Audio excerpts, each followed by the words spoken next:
बर्फाची जी मूळ अवस्था आहे ती मूळ अवस्था पाणी आहे आणि बर्फ झाल्यानंतर सुद्धा ते पाणीच आहे, वितळल्यानंतर ते सुद्धा निर्विकारच आहे. तिन्ही अवस्थामध्ये ते निर्विकार आहे.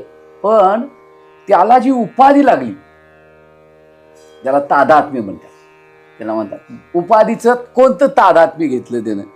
आता या व्यवहारामध्ये, लौकिक व्यवहारामध्ये पाण्यानं भांड्याचं तादात्म्य घेतलं, तसं त्या आपल्या चैतन्यानं कुणाचं तादात्म्य घेतलंय तसं ते होते.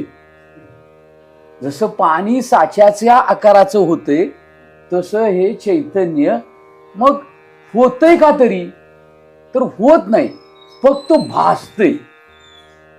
आणि हा भासमान जे आहे त्या भासमानच्या ठिकाणी